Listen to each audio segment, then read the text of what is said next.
Tale of the Redcrane. The strange thing, Saku reflected, was that she didn't seem to be aging.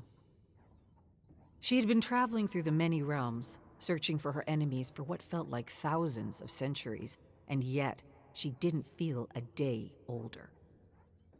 There was so much she still didn't understand. She had learned about other worlds and people and their unique cultures and languages, and though she knew a lot about these different worlds, she knew very little about the many realms. This dark and mysterious place made of nightmares that she had unwittingly entered long ago while chasing down black serpent disciples through a veil of fog. Saku had tracked down and killed 12 of the 21 disciples. 9 remained. But Saku wasn't worried. She would get them sooner or later. Time was somehow on her side. Now Saku followed bars of blue-tinged light along a track through dark tunnels of concrete covered in graffiti. She halted as she saw a bright light approach her. Quickly, she sprang to the side and vaulted up on a ledge, just as a train filled with bodies came charging past her with a rush of air and the stench of rotting flesh. When the train passed, Saku jumped back down on the tracks and continued through the darkness, following the glowing blue bars as the fog began to thicken, and she heard crows cawing somewhere in the distance. She instinctively grabbed the hilt of her katana as dozens of cannibals with gleaming red eyes and rotten teeth suddenly surrounded her. The cannibals closed in on her slowly. Then, with a terrible shriek, they attacked. She evaded several blows with crude weapons and backed away. When they rushed her again, she unsheathed her katana and turned into a tempest of blood. With incredible speed, Saku cut through the horde like weeds. She fought 20 rounds before it was all over. Then she wiped her katana and walked away without looking back, as the sounds of crows feasting on freshly cut flesh echoed through the tunnel. Carefully, Saku followed the tracks and stopped only when she heard a voice calling out for help. It wasn't a voice she recognized, but it was somehow coming from all directions as if it were in her head. Saku turned round and round but didn't see anyone. She heaved a deep breath and figured the world was once again playing tricks on her as it often did. Ignoring the voice, she continued her journey through the subway, and emerging out of the tunnel, she found herself submerged in an ocean of fog as she pushed her way into another realm. After many days of wandering through a rocky desert, Saku heard whispers in the breeze, leading her to a forest with thick, giant trees as tall as mountains. Cautiously, she followed the voice, wondering if the world was helping her on her journey to destroy the Black Serpent Society or toying with her. As though the growing fog could read her thoughts, she suddenly saw a serpent head in the distance. Slowly, she approached the towering structure and halted when she realized what it was. An offering to the Black Serpent. Bodies stacked upon bodies, all twisted and warped to resemble a serpent's head. Dripping vines as thick as a leg held the bodies together. A dozen symbols carved into the flesh writhed and crawled with worms and insects. Beneath the offering was a sign inscribed with crimson letters written in a language she didn't understand. She had seen several of these offerings back home, and she knew the creator was not far from the creation. Or, perhaps, was still embedded in the structure. With great care, Saku inspected every inch of the offering. None of the faces seemed to be alive. No nostrils flared, no eyes blinked, no fingers twitched. Then, as she turned away from the offering, she heard a laugh. A deep, sonorous laugh. Instantly, she peered in the darkness and saw a man in a dark robe beckoning her. Fixing her gaze on the Black Serpent disciple, she determined to end his days as a corruptor and slice him into ribbons. The blood in her veins warmed as she closed her eyes and slowed her breathing, preparing to attack. In her mind's eye, Saku saw herself rushing through the trees, leaping, and slicing right through his neck. Then her eyes snapped open, and she began a slow gait toward her enemy. Her pace quickened to a deadly sprint. Within moments, she lunged into the air with her gleaming katana. A second later, she landed, staring at the disciple as the head fell with a heavy thud and rolled to a stop by a pile of thick leaves. A geyser of arterial blood sprayed the ancient trees, but the torso didn't stagger, didn't convulse, didn't collapse. Instead, it squatted and searched the ground for its missing head. Realizing this was all a trick being played on her by a cruel world, she cursed her frustration as the severed head began to laugh at her. The apparition stood, holding the laughing head, every cackle adding to her humiliation. With a terrible cry, Saku sliced the false serpent into 1,000 pieces, each piece burning like a bright orange ember as it fell and disintegrated into the stewing fog from which it had been born. After a long silence, Saku continued through the forest toward another realm as massive branches suddenly crashed down all around her, trying to crush her like a bug. Slicing through the falling branches, she rushed through the onslaught, leaping, dodging, somersaulting, and she didn't stop until she was out of the woods. For days, Saku pushed on blindly through the realms until she reached the edge of a rocky cliff. Ahead, she saw a tower standing atop a column of rock that rose from the darkness below. Just above the tower, there hovered a strange airship, covered in purple gore and dead creatures, with squid-like heads and tentacles dangling from the sides. A wooden ladder connected to the cockpit was lowered to the tower's roof. Someone was searching for something inside the tower. Cautiously, Saku moved along the rocky crest and noticed a wooden bridge extending from the cliff to the tower's entrance. Wanting to inspect the abandoned structure, she carefully inched across the creaking bridge and nearly fell 3 times.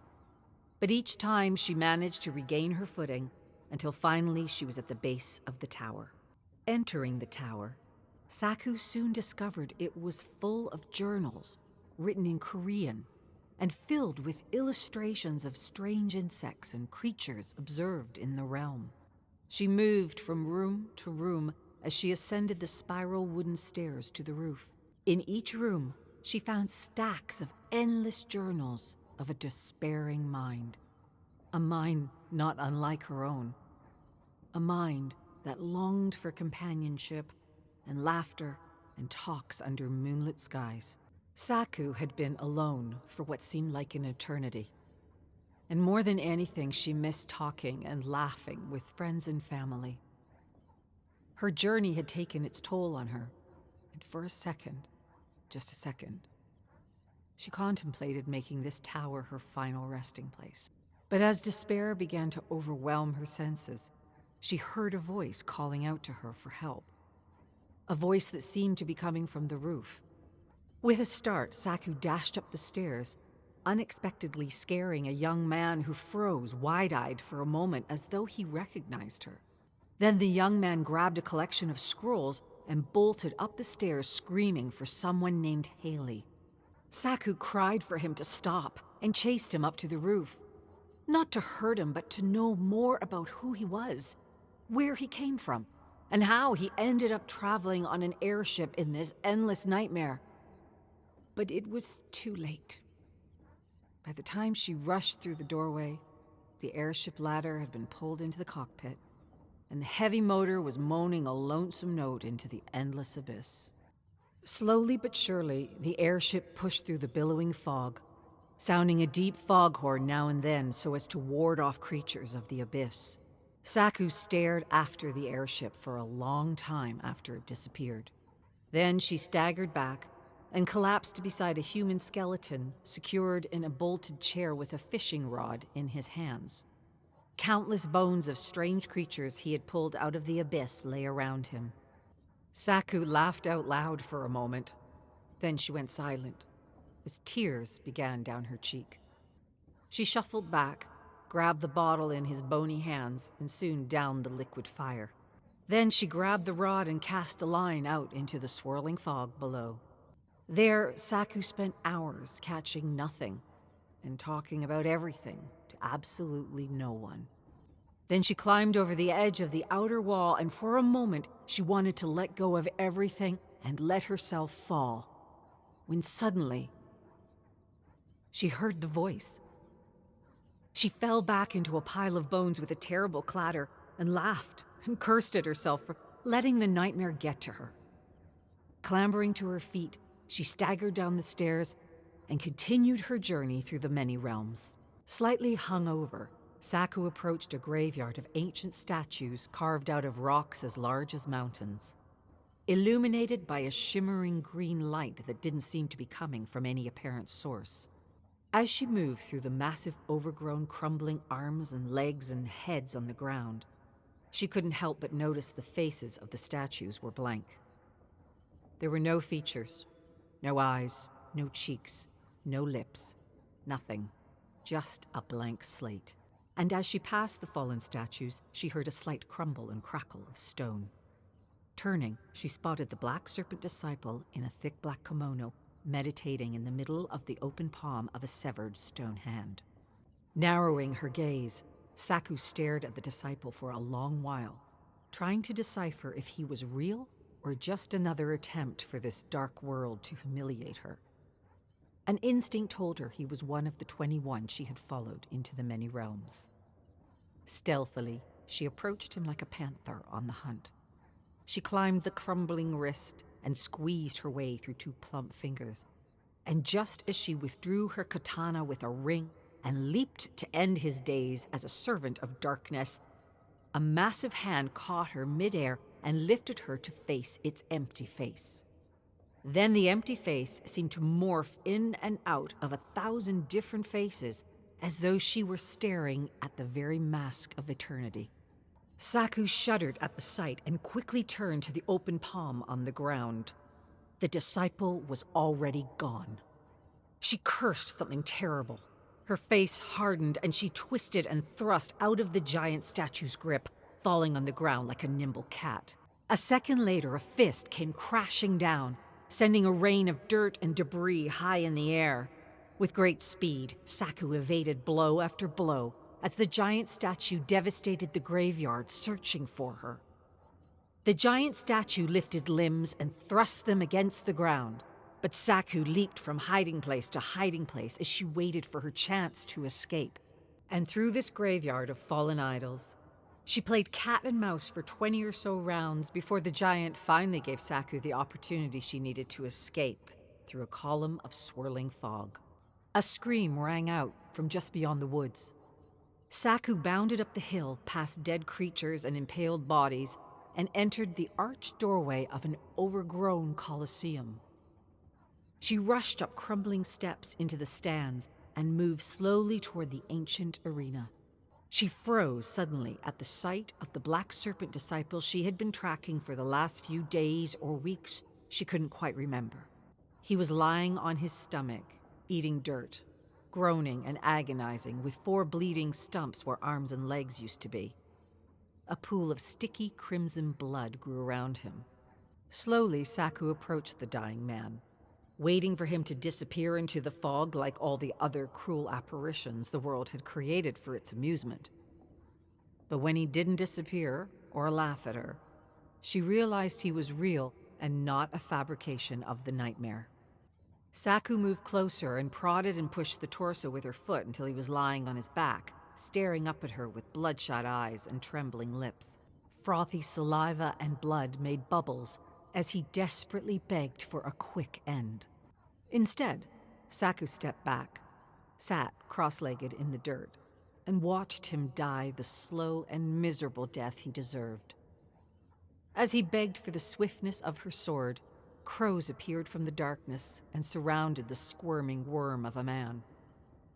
Then they picked and pecked at the human worm until there was nothing left but bones. When the crows disappeared into the darkness, Saku rose and dusted the dirt off her kimono. Taking a deep, calming breath, she withdrew her katana and decapitated the head. She watched the head roll away as the sky darkened and it began to rain bone and gore. Saku looked up at the sky, confused but not surprised.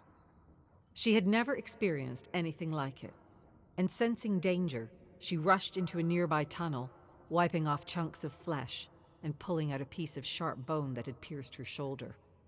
Patiently, Saku waited at the edge of the tunnel as the arena thrashed with flesh and filled with blood.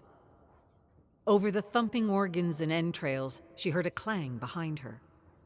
Slowly, she turned around, face dozens upon dozens of undead gladiators. With a deep sigh, she held her katana at the ready as she slowly backed into the gore-covered arena.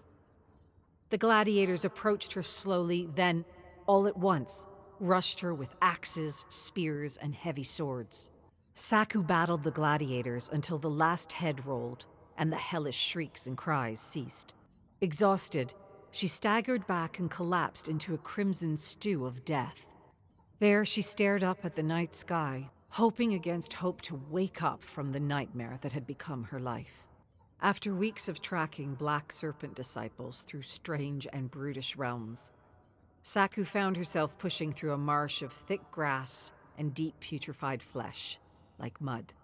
Several times she got stuck, then found the strength to pull herself free and continue, despite the barrage of dark and despairing thoughts that assailed her with every step. At last, she traversed the marsh but collapsed right at the edge. With trembling arms and legs, she clambered to her feet and froze, staring at jagged mountains in the distance. Paralyzed by despair, she realized she didn't know what she would do once she fulfilled her promise and killed the last disciple.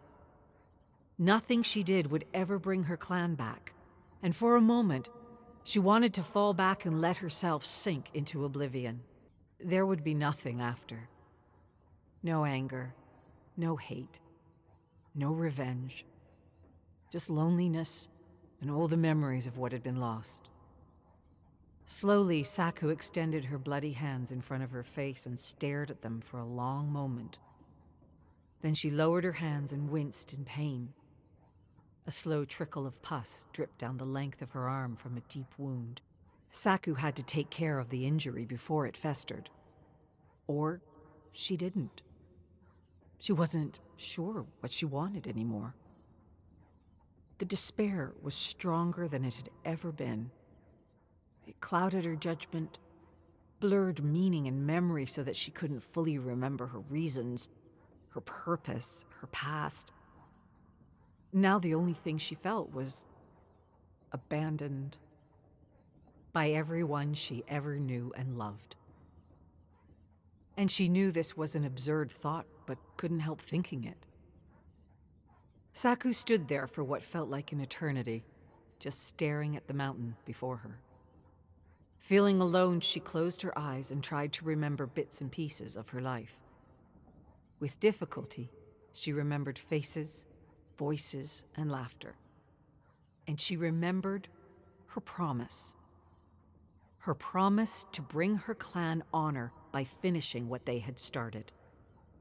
By eliminating the Black Serpent Society once and for all. But first, Saku needed to eliminate her doubt and despair. Crippling thoughts and feelings amplified by the living nightmare. Opening her eyes, she crushed each dark thought like a psychic bug. Then, from a small pouch, she pulled out a piece of cloth and proceeded to dress her wound. As she did, a strained voice called out for help. At first faintly, and then louder and louder. She didn't try to understand any of it. And though she knew the nightmare could be setting her up for a trap, she followed the voice toward the mountains. Through the silver light of the moon, Saku followed a trail of twisted, crushed, and half-eaten bodies, searching for the one calling out to her for help. She clambered over piles of armored soldiers from all time periods who had fought a hopeless battle against an enormous creature with dozens of tentacles the size of buildings. The lifeless tentacles still held mangled soldiers and civilians in its death grip, mouths wide open, frozen in terror. It seemed like the creature had attacked hundreds of survivors from other worlds who had perhaps come together to make some kind of home in the nightmare. But it didn't matter what anyone did to feel normal again. Somehow the horror always found a way.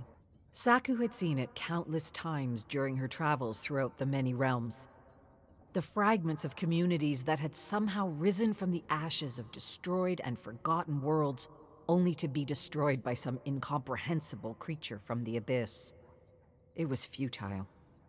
Taking in the aftermath of the battle, Saku sighed at the carnage all around her. It had taken hundreds of soldiers to kill the creature, and yet she wasn't sure if it was dead. As she scanned the bodies, she noticed the tentacles twitching now and then.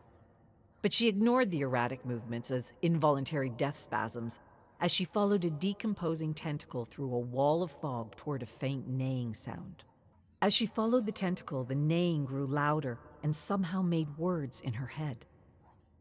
She kicked over and pushed aside bodies, searching for the source of the pleas, until at last she found a struggling horse in a thick stew of gore trapped underneath a massive tentacle. Cautiously, she squatted beside the struggling horse and watched it for a long moment as its desperate calls formed words in her mind. She didn't try to understand any of it, and she didn't think it could be understood. This world had shown her that everything she thought impossible was possible, and that anything that could be imagined could somehow exist somewhere in the nightmare. Now, Saku told the horse everything was going to be okay and that she would get him out of his predicament as she struggled to lift the tentacle. Her words seemed to reassure him, but just as he neighed to thank her, the massive eye of the creature blinked open. The eye blazed like no eye should ever blaze. And without hesitation, Saku whirled and plunged her katana into its pupil. Blood splattered and instantly filled the white of the eye, and the creature shrieked terribly as it issued its last breath. Withdrawing her katana, Saku returned to the horse, sliced the massive tentacle, and freed him. Then she mounted the grateful horse and rode off into the abyss. The Redcrane, a fury of blood. The gory head Saku tossed into the fire ignited and sent glowing embers thrusting into the night sky. The dancing flames lighted her somber expression as she unraveled a scroll made of human skin and examined the ancient symbols.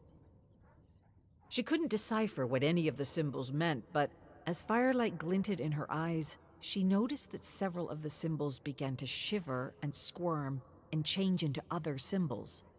It was as if the symbols were alive. But Saku knew this to be impossible, and was sure her mind was playing tricks on her. With a start, she tossed the scroll in the growing fire. Then she rose and stood amongst the hacked corpses of her enemy, adding logs of bone and flesh to the hungry, upleaping flames. And there she stood, slowly feeding the fire, hoping against hope that one day she would rid her beloved country of the Black Serpent Society. Saku watched the pyre burn until all that remained was a pile of ashes and the untarnished scroll. She squatted by the smoldering heap and pulled the scroll out of the ashes as she heard the distinct click behind her. "Return what is ours and you will live." Saku turned to face several thugs in serpent armor with pistols at her. Her answer was the gleam of a blade and a fury of blood. Year 7.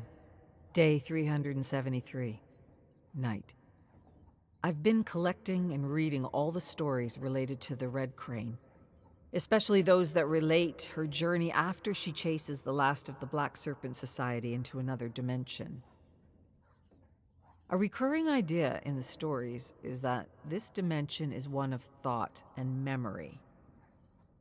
In other words, we can bring about our darkest imaginings just by focusing on them. Seems to me, then, the first battlefield one must negotiate is the battlefield of the mind. Day 398. Afternoon. Several survivors happened upon the ruins of an airship. No bodies or signs of life. Reminded me of the story Sam shared with us the other night about the survivors traveling through a nightmarish world using a makeshift airship. I should search the ruins and collect items to see if there are any actual links to the stories. Maybe we should make a collective effort to get it up and running. Didn't seem like such a bad idea.